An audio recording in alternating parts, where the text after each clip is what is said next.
மங்காத தமிழென்று சங்கே உலகு என்னும் கூற்றுப்படி நம் தாய்மொழியாகிய தமிழ் மொழியை சிரம் தாழ்த்தி கரம் குவித்து வணங்கி அனைவருக்கும் என் வணக்கத்தை தெரிவித்துக் கொண்டு என் உரையை தொடங்குகிறேன். நான் பேச எடுத்துக்கொண்ட தலைப்பு தமிழ் எங்கள் உயிருக்கு நேர். பல மொழிகள் கற்ற கவிஞன் பாரதியார் கூறுகிறார், யாமறிந்த மொழிகளிலே தமிழ் போல் இனிதாவது எங்கும் காணும். இன்று தமிழின் இனிமையை வியந்து பாடுகிறார் பாரதியார். இனிமை கூட்டும் இனிய மொழி, இளமை காக்கும் அருமை மொழி, துன்பம் போக்கும் துடிப்பு மொழி, நன்மை விளக்கும் நற்ச மொழி எம் தமிழ் மொழி. தமிழ் மொழி 2000 ஆண்டுகளுக்கு முன்பே இலக்கியம் கொண்டது. 3000 ஆண்டுகளுக்கு முன்பே முப்பால் கண்டது. 4000 ஆண்டுகளுக்கு முன்பே நாகரிகம் கொண்டது.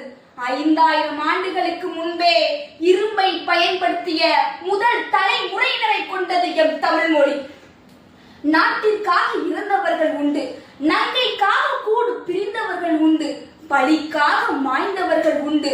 ஆனால் ஒருவன் மொழிக்காக மரணித்தான் என்றால் அது தமிழுக்காகவும் தமிழராகவும் தான் இருந்திருக்க முடியும் என்று மாறுதட்டி கூறிக்கொள்கிறேன். அது வெறும் வார்த்தை மொழி அல்ல, வர்த்தக மொழி அல்ல, அறத்தின் மொழி, குணத்தின் மொழி, வாழ்வியல் நெறி சொன்ன மொழி எம் தமிழ் மொழி. என் தமிழ் மொழியை கொண்ட எவரும் முறைகட்டு போனதில்லை. எம் மொழியை கற்ற பலரும் என் மொழி என்று கூறினர். எந்த மொழியும் உயிரை வளர்க்காது, உணர்வை ஊட்டாது. ஆனால் எம் மொழியாம் தமிழ் மொழி உயிருக்கு உணர்வூட்டும், உடலுக்கு உரமேற்றும். வீரம், மானம், காதல் இவற்றை கருவில் வளர்க்கும் மொழி எம் தமிழ் மொழி. ரத்தத்தை சுத்தம் செய்வது இதயத்தின் வேலை. அந்த இதயத்தையே சுத்தம் செய்வதுதான் தமிழ் இலக்கியத்தின் வேலை. தமிழர் இலக்கியம் அப்படித்தான் பிறந்தது, அதனால் தான் அது சிறந்தது. சின்னஞ்சிறிய 2 அடிகள், உலக புகழ் பெற்ற முப்பிரிவுகள். நல் முப்பிரிவில் சிறந்தது எப்பிரிவு என்று பிரித்து ஏற்றம் காண முடியலாத திருக்குறள் தமிழனையின் முடிமணியாக விளங்கியது. வாழ்க்கைக்கு தேவையான நீதி நூல்கள் தமிழில் உள்ளது போல உலக மொழிகள் எதிலும் இல்லை என்று அழுத்தமாக கூறும் இத்தாலிய பேரறிஞர் வீரமாமுனிவர் இறுதியாக கூறுகிறார், அதில் தலையாய நூல் திருக்குறள் என்று. திருக்குறள் தமிழில் எழுதப்பட்டது. ஆனால் அது தமிழர்களுக்காக மட்டும் எழுதப்படவில்லை, உலக மனிதர்களுக்காக எழுதப்பட்டது.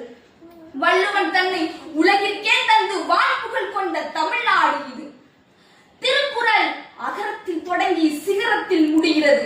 அன்று முதல் இன்று வரை சிகரத்தில் தான் உள்ளது. அந்த காலகட்டத்தில் 10,000 கவிதைகளை முத்தாக அள்ளி வைத்த சத்தான கம்பன் பிறந்தான். வெளிச்சத்தின் வித்தாக வந்து விழுந்தான். அகவழி நடந்த அருமை தமிழ்த்தாய் விருத்தத்தில் எழுந்து சிரித்தாள். ஆனால் அவளுக்கு பிறகு ஒரு ஏக்கம், தமிழுக்கோ ஒரு ஏக்கம். நீ தமிழ் இலக்கியத்தில் நீண்டதொரு தூக்கம். அந்த தூக்கம் கலைத்து உடல் சிரித்து வந்தான். முண்டாசு கட்டுக்குள் மூளையையும் தமிழையும் 2ஆக சேர்த்து மீசை முறுக்கிய பாரதியார். 20ஆம் நூற்றாண்டில் தமிழ் கவிதைகளை வீரமும் சாரமும் மிக்கதாக மாற்றிய அந்த மாமலைக்கு பெயர்தான் மகாகவி பாரதியார். சின்னச்சாமி பெற்றெடுத்த பெரியசாமி, லட்சுமி தாய் பெற்றெடுத்த சரஸ்வதி, தலைப்பாகை கட்டி வந்த தமிழ். மகாகவி பாரதியார் நமக்கெல்லாம் கொடுத்து விட்டு போன செல்வங்கள் 4. முதல் 3 குயில் பாட்டு, கண்ணன் பாட்டு, பாஞ்சாலி சபதம். 4வது என்னவென்று தெரியுமா? கனக சுப்புரத்தினம் எனும் பாரதிதாசன். பாரதியார் இல்லை என்றால் நமக்கு ஒரு கனக சுப்புரத்தினம் கிடைத்திருப்பார். ஆனால் பாரதிதாசன் கிடைத்திருக்க மாட்டார். தமிழ் கவிதைகளை பகுத்தறிவு சிந்தனைகளுக்கு முதல் முறையாக களஞ்சியமாக்கியவர் பாரதிதாசன்.